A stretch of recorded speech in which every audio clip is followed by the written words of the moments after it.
So I think I've been asked to share just three thoughts, really, which is based on a book that we published during the annual meetings for the IMF and World Bank last week. And the book is called Just Transitions, and it brings together 30 politicians, parliamentarians, policymakers, experts from around the world to reflect on what the roadmap post-COVID now needs to look like. And I want to draw out just sort of three thoughts from that, which really kind of struck me. The first thought really is that recovering from COVID, unfortunately, is simply going to be the first circle of hell. I mean, the crash that we are watching unfold is much, much bigger than we had 10 years ago. This is going to be the worst global recession since the 1930s. FDI into emerging markets will take at least 10 years to recover. Half of jobs in Africa may go. Many countries are seeing many fewer hours worked now than after the last financial crash. So this really is a very significant moment. I mean, for a long time, we've talked about being in an era of change. This is now very much a change of era. But recovering from COVID is first base, because what the book tries to set out are what I've called the three rises that we now need to think about. So the rise in temperature, the rise in technology, and the rise in trade wars. And these will shape, no matter who wins the American elections, these will shape much of our world. So if you think about the rise in temperature, 140 million people may need to migrate because of rising temperatures by 2030. Just to put that in context, that's 3 times the level of migration that we've had since 2005. And we know how hard that has been for politicians to manage. Second, what we've called the fourth industrial revolution, that's now going to accelerate. Automation is definitely going to get faster now. That is going to affect about 1.4 billion of the world's 3.5 billion jobs. Here in Birmingham, where I'm speaking to you from, we think about 100 to 200,000 people may lose their jobs due to automation. What are they going to do? How are they going to work? What are their livelihoods going to look like in the years to come? And then third, on trade conflicts, if Biden wins, there may be a bit of a rapprochement with China, but the truth is that the global trade system is broken, and that is affecting the diffusion of technology now. And so that will be a challenge for us too. Here, it may mean, worst case scenario, a no deal Brexit, or certainly a suboptimal Brexit. So, for all of those reasons, we're in for a really difficult decade.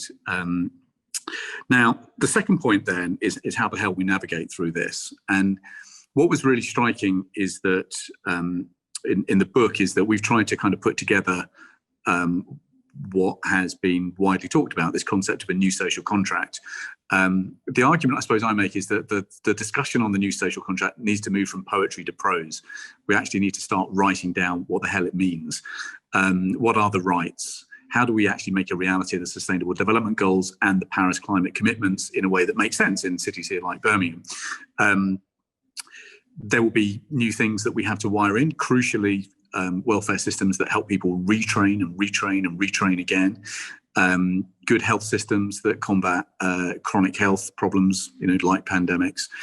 So actually the rights of citizens in the 21st century need updating. Crucially, however, we've got to figure out how to pay for them. Contracts have to be paid for. And therefore, there will need to be a new debate on tax. I argue elsewhere that this is the progress will require action on the 3 C's: carpetbaggers, carbon, and capital. We have to clamp down on tax avoidance in new ways. We have to start, if not taxing wealth, then taxing the wealthy and in crucially capital gains. And the world has got to start setting a proper carbon price at nearer $55 than where it is today. All of those things are important for us in the UK. And then the final piece of the puzzle is about inclusive capital markets. So we are not going to be able to finance the new social contract without mobilising private sector investment in very significant ways. That means mobilising pension savings. So globally, there's about $35 trillion in pension savings. We've just hit an interesting milestone in the UK. We've now got 12 million pension savers because also enrolment has fully rolled out. We've just finished modelling what that means for people's holding of equity. So at peak, we think that people will now own maybe £72,000 worth of equities. At the moment, it's impossible for workers to invest those pension savings in companies that aren't holding down wages, dodging their taxes, and killing the planet.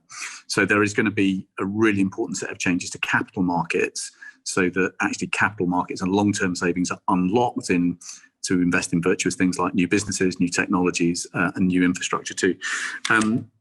So there is a lot to navigate. It means that good people in public life are going to be more important than ever before. And crucially, I think, and this is my last point really, we've got to think much harder about the framework of rights and responsibilities to each other and to the planet. Because unless we start writing down much more clearly what we want by way of outcomes and how we are going to pay for it, then frankly, I don't think there's going to be a lot of progress over the next 2 to 3 years. And the truth is that some states will not survive those pressures. You're seeing separatist pressures now in about 70 to 80 countries. Those pressures are only going to grow more pronounced. So unless we find new ways of reinventing the art of cooperation, then frankly, we're in for a pretty difficult ride over the next 10 years. Nisha, I'll stop there. I hope that's a good way to get things going. My goodness me, talk about expanding the conversation.